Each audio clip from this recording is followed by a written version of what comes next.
Welcome, Gemini, to your in-depth weekly forecast for week commencing the 12th of February for the Sun or the Ascendant.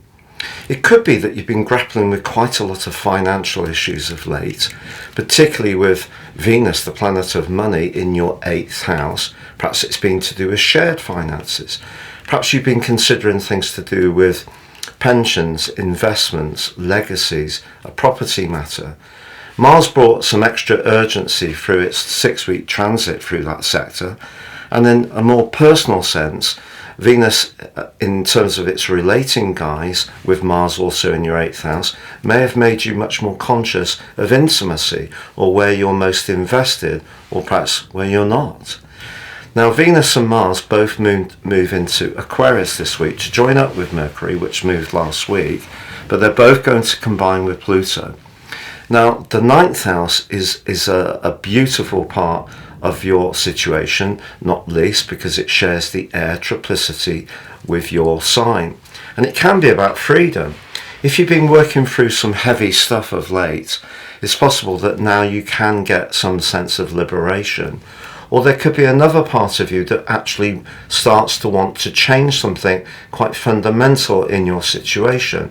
For example, if you feel hemmed in terms of your immediate environment, the home you live in, or perhaps it's your personal circumstances, or you feel that if you gain some more information or knowledge, it can help to widen your possibilities. But the other thing about the 9th house, it's opposite to the 3rd house energy of your sign, which is about those quick, very fast moving conversations and that ability to pivot very fast, and very much to do with everyday conversations, tech chat and so on. But the 9th house is much more philosophical, but it's also about higher truths.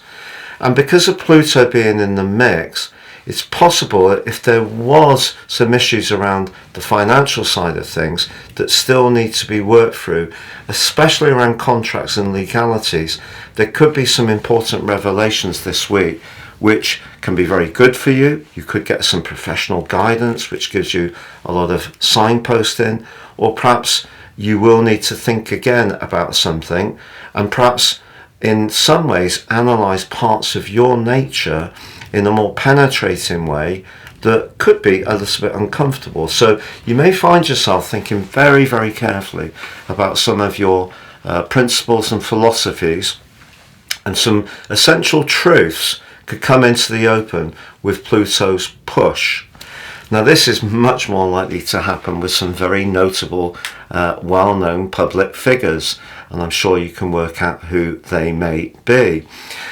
But in terms of your personal situation, I feel that the heaviness that's been around all that transition of Pluto through Capricorn does have a chance to shift.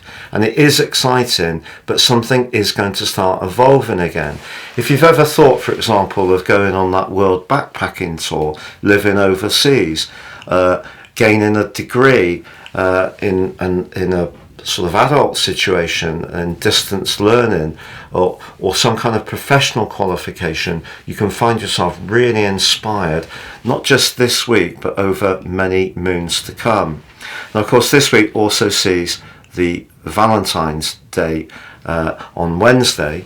We do actually have a really sweet link between Venus and Neptune on that day.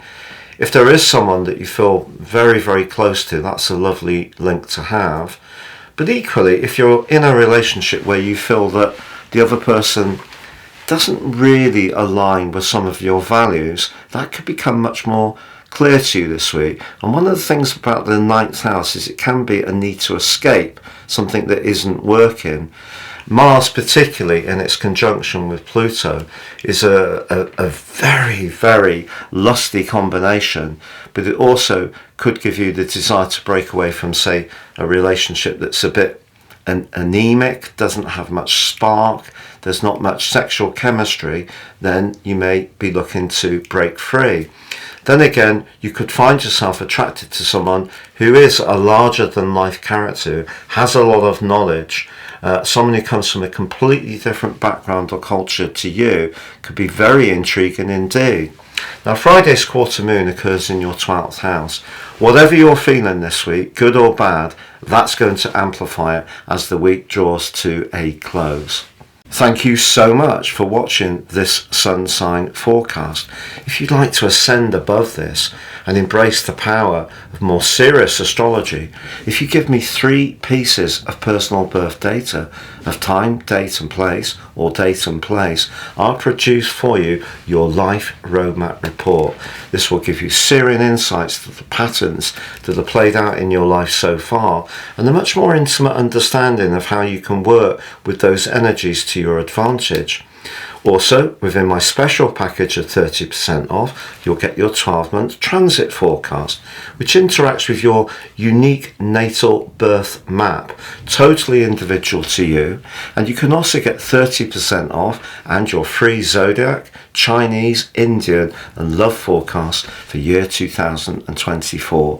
Please see the link below.